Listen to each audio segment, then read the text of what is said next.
Hey there, I'm Jeff Hogan, bringing you this week's top stories from around Columbus. Let's dive into what's making headlines across our city. A new bill was proposed in the Ohio Senate that would declare Buckeyes the new state candy. That's right, the peanut butter and chocolate treat could soon be enshrined in state law. Hear from the sponsor of the bill on why he decided to introduce it. Plus, Dublin City Schools is working to redraw the boundary lines that determine which of its 3 high schools students will now attend.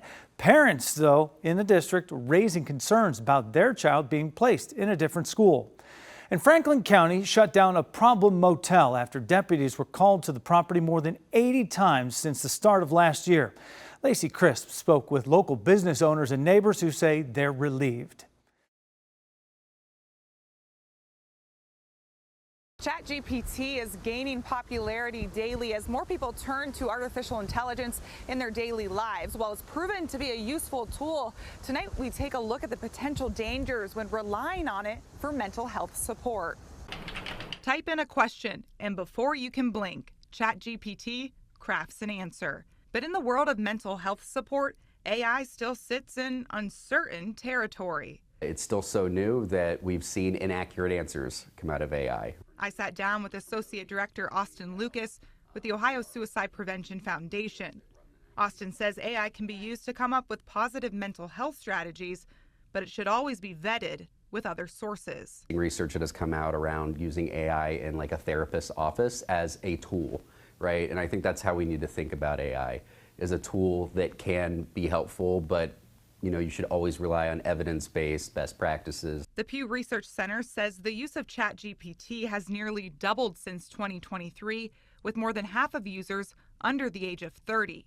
Austin says especially when it comes to teens, monitoring their conversations online is crucial. Parents, making sure you know what your kids are doing, have positive conversations about AI with your children. And if you or your child needs someone to talk to, Austin says turning to a real person is still the safest practice. Maybe in the future AI comes into the picture as a supplementary tool, but for now we are promoting 988 because AI, ChatGPT, you're messaging, right? But you can message a real person who actually has this training with 988. Experts urge anyone experiencing a mental health crisis to call the 988 hotline for immediate support. Reporting in Columbus, Kristen McFarland, 10 TV News. More than 14 million Buckeyes roll off the assembly line here at Anthony Thomas Candy Company every year. So you can imagine where the company stands on the new Buckeye bill. Seeing that it could potentially be the state candy is so important to us. Nick Trifolis's great-great-grandfather and great-grandfather Anthony and Thomas Zanettis started the company in 1952. What's cool is a lot of these employees, you see them from the 80s or in the 70s. We still have some of these employees here working today. Making Buckeyes with that all-consuming combination of smooth chocolate and creamy peanut butter. This candy is more than just, a sweet treat. It's a tradition and it's a cultural heritage of our state. I didn't realize it was state candy. So, State Senator, Ohio State Buckeye fan, and Buckeye eater Bill DeMora introduced the bipartisan Senate Bill 247 to designate the Buckeye as the state candy. He says it makes sense because so many people love the treat, and it looks like the nut off the state tree, the Buckeye tree.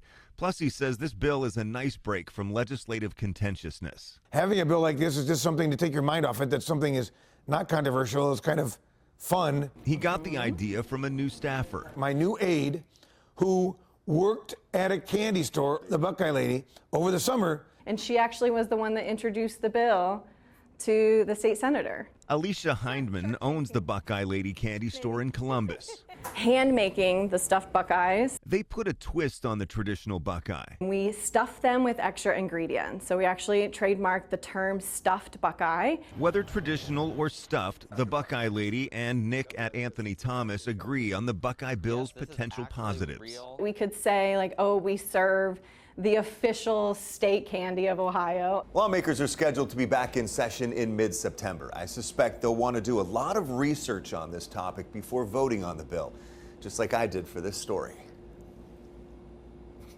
That is so good. The Columbus Zoo levy is a renewal levy, so it won't increase your property taxes if it passes. Since 2015, taxpayers in Franklin County have been helping the zoo pay for its expenses. The levy is roughly $11 per every $100,000 home value. The Columbus Zoo and Aquarium hopes to continue that levy. Expenses related to animal care. I mentioned our animal diet's well over $2 million a year and growing every year. It helps with our veterinary care program. It helps with maintaining our facilities. Schmid says the levy money will also help pay salaries for the 400 full-time employees and 1,500 part-time employees. Franklin County Commissioner Erica Crawley says the zoo is something everyone in the county should be proud of. The zoo provides valuable educational opportunities for students, as you've heard, hosting nearly 100,000 children last year to learn about wildlife and their habitats, inspiring future scientists and conservationists. Crawley says the zoo makes Central Ohio special, drawing in about 1.7 million visitors a year and bringing a lot of money to the county.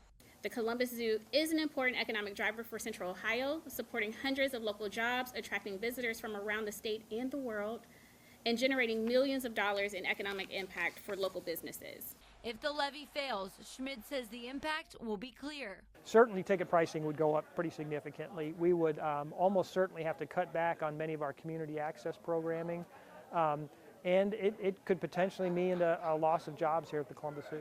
The levy will be issued to on the ballot in November. The zoo hopes the community continues to stand behind them and supports this levy. Columbus is really, really proud of this institution.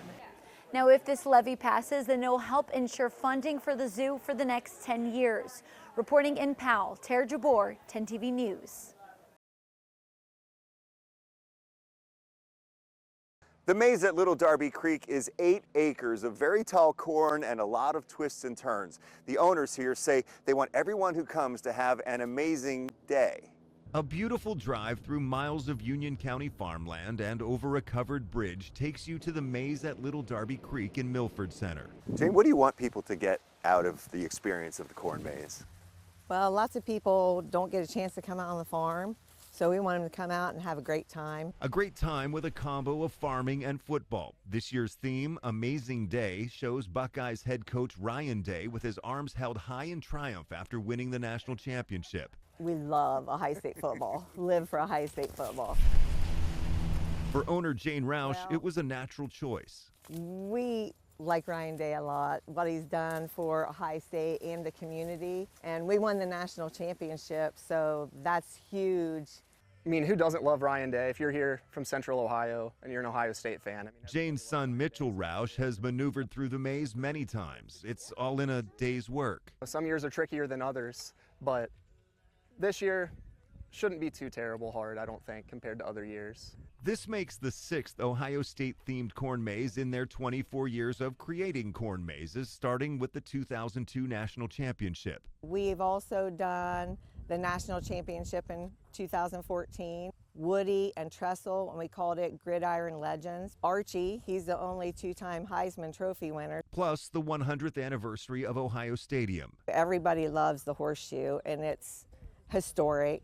Which brings us back to this day and this maze that Jane may have manifested, or at least planted a seed. But honestly, when he was out here with his family a few years ago, I did say probably the next time we'll be in touch with you is when, after you guys win the Natty, we'll be asking for your permission to be in our corn maze. And it came true. And it came true, yep. Dublin City Schools is working on changing the boundary lines that determine which high school students go to. We moved here specifically before we even had kids for the Dublin schools, and we've had a great experience. Becky Schaefer's son will graduate from Dublin Kaufman High School this year. Now she's worried her 7th grade daughter won't have the same experience. We're only about a mile from Kaufman High School, so a lot of our kids have been able to walk or bike to school before they were able to drive. The district is in the process of choosing new maps to divide which households go to each of Dublin's 3 high schools. It's the district's solution to handling the uneven growth across the schools, and it's something that Schaefer's 2 kids went through in middle school. My daughter was in 6th, and then they made them switch for 7th, 8th. The district has enlisted a third party to help draw the new maps. They'll show drafts to the public in September, and the superintendent will make a decision in November. And I think they are just nervous and scared that they're going to again get pulled from their friends and, you know, have to learn a whole new school and not get the, you know, opportunities that they feel like their siblings did. Current high schoolers who are impacted by the redistricting may choose to stay at their current high school, but next year's incoming freshmen will have to go to their assigned school, meaning if Schaefer's neighborhood is impacted, her now 7th grade daughter wouldn't be able to go to Kaufman. I love this town. I just hope that they at least listen to the parents and hear us out in addition to all the other decisions they have to make. The planning team is taking feedback now. We have a link to where you can find more information over at 10tv.com. Reporting in Dublin, Catherine Simon, 10TV News. Sink or swim? You were just thrown into the classroom and you made it work, and the teachers made it work somehow. That's the best way Lena Jordan can describe her experience as a new American in Ohio. I originally came here in 1981. I was 8 years old. But thanks to support at home and some in the classroom, she soared. Thank you for getting them to graduation. It's an experience that motivated this former English language learner to become an English language teacher 20 years ago. I took the job at Davidson High School because they had 16 EL students. I thought, this is going to be so easy. Within 2 years, I had 167. And that growth hasn't slowed down since. State education data for Franklin, Fairfield, and Delaware counties shows that their ELL student populations have all grown, from dozens in some cases to hundreds in others, all over the last 5 years. But that data also shows these students are often taking longer to graduate. Jordan tells 10TV that Central Ohio is doing a good job of hiring needed ELL teachers and encouraging training.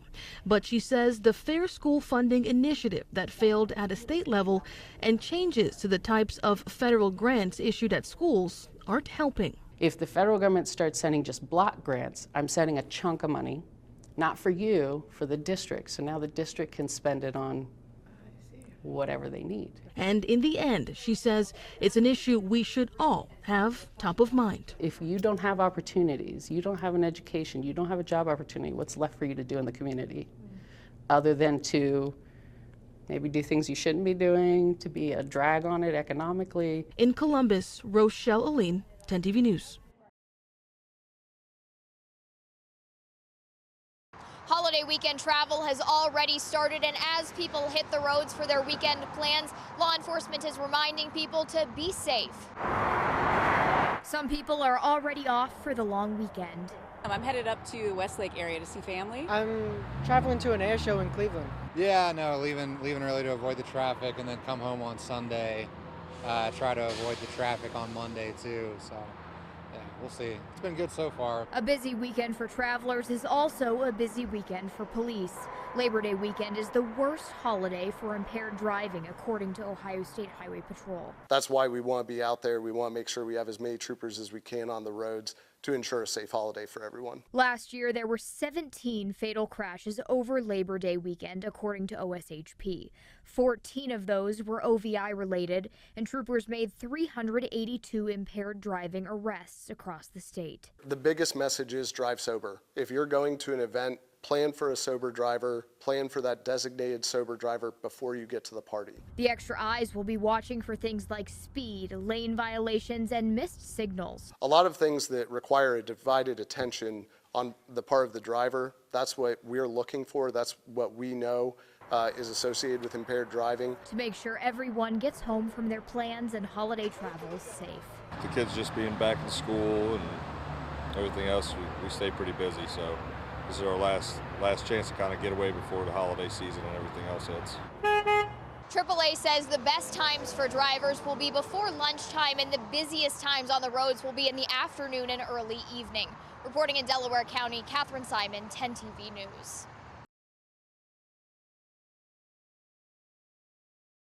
With school zones being active in Columbus, again, police are doubling down on a couple different areas where they say they often catch drivers going too fast, here off Livingston Avenue being one of them. One time, someone was at the light right here, and they kept going straight, hit my parked car in my driveway. For Livingston Avenue homeowner Shaniqua Chapman, speeding on her street is nothing new. Chapman has had multiple issues with drivers either speeding into her driveway, through her yard, and in some cases, crashing into her house. They came through my front yard, kept going, went around my house, missed my house, went around my house, dumped all the alcohol out, came back in the front, and then put out the driveway as if nothing happens. This is just one of the crashes Chapman has encountered on her property within the past few years. And it just so happens she lives right across the street from Bishop Hartley High School. It's an area officers consistently give out citations for drivers going well above the speed limit year-round and during school hours. Livingston Avenue, we usually have an average of 50 miles an hour.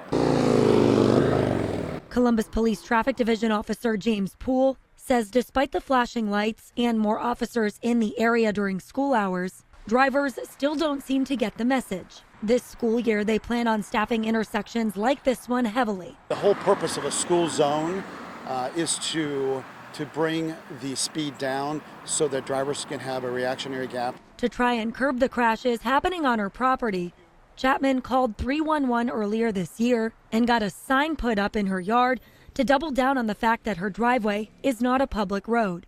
She also installed boulders in front of her house to prevent drivers from driving into her yard and crashing into her home.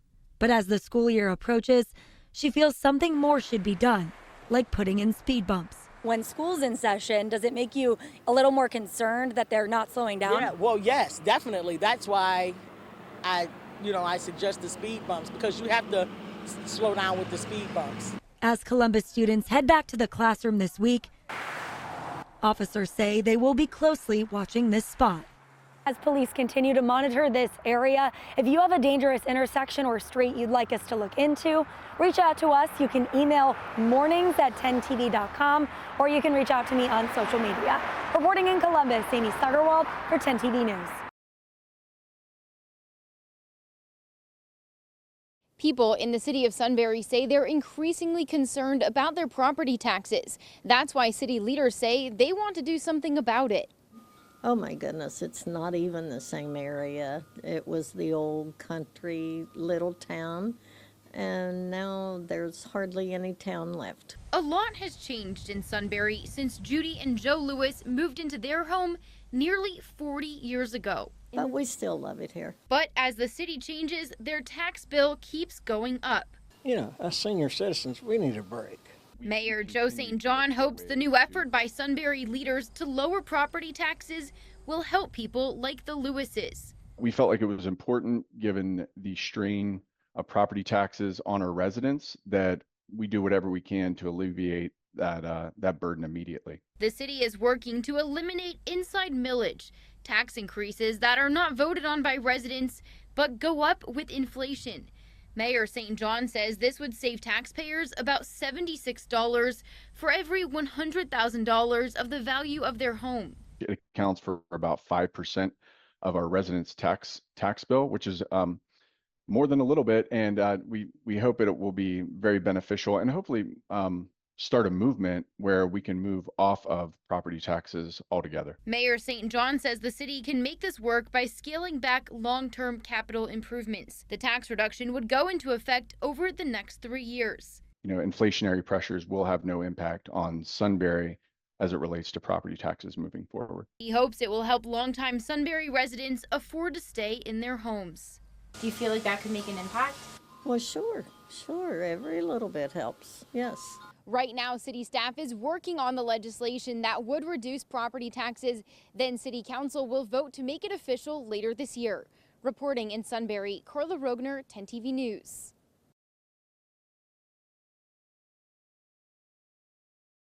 The State Fire Marshal's Office recently launched a new portal to help connect people with volunteer firefighter opportunities across the state. Hundreds of communities in Ohio count on volunteer firefighters to answer the call.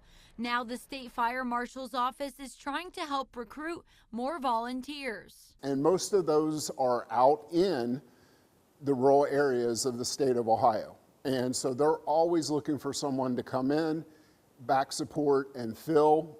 Majority of the people that have been doing this for a while are getting older, they're retiring out. The portal instantly connects people who are interested in volunteering to fire departments in need of the help. A lot of times a volunteer firefighter lives in that local community, they're working a full-time job. Volunteers have to train. Each department has different standards. Volunteers start off with a 36-hour training, then move on to an intense 240 hours of training. John Harvey, president of the Ohio Association of Professional Firefighters, says it's a big commitment, but one that is worth it. Becoming familiar with the equipment, the different types of tools that we have to use, the different types of situation you'll get into to be able to communicate clearly. Harvey hopes that people who volunteer turn into full-time firefighters. We want those volunteers to become our members, to build on their career and become professional firefighters and have a long, healthy career. King says being a firefighter is all about serving citizens and making a real difference. You go to your job every day and you know that you have an opportunity to help someone and help them in their times of need. And we'll have a link to that portal on our website, 10tv.com. Reporting in Reynoldsburg, Tara Jabor, 10TV News. Tony's Conies is what we sell, so we make the sauce daily. I think it's fresh, quality, for a good price. So I think it's just a local, family-run business that people tend to like. This family-owned business has been around for 25 years. It sits across the street from a not-so-family-friendly business. It's always been known that there's drugs and prostitution next door. I mean, that's been going on for as long as I can remember. The Franklin County Sheriff's Office says they've been called to the motel 80 times since last January for drug deals, violence, overdoses, and more. Julie Fowler, who owns Tony's Conies, says she believes it has impacted her business. It would be a negative because I think maybe families wouldn't want their kids to see that. This business has operated like a crime scene with a front desk for a number of years. What it means for them is our hope and our goal is that ends and there's less calls for service at this location. Our officers on the street have used this location as a training ground for low-level offenses and narcotics distribution for a number of years, and hopefully today we find a new location to do that. Which is why the Franklin County Prosecutor's Office took action to close the motel down. This was an agreed closure of the location where we will now proceed to work with the ownership to establish different check-in procedures, do a security assessment for the property, cameras, lighting, any sort of thing that might make this property safer if it were to reopen. They'll meet with the township leaders here, they'll meet with the Franklin County Sheriff's Office, our office, the state fire marshals to make sure that this place is safe and sanitary for any possible reopening. With a focus on family and quality, Tony's Conies is hoping that business reopens and is a better neighbor for everyone. I mean, I don't want anybody to lose their business being a local place myself, but I just don't think anybody wants that kind of activity going on.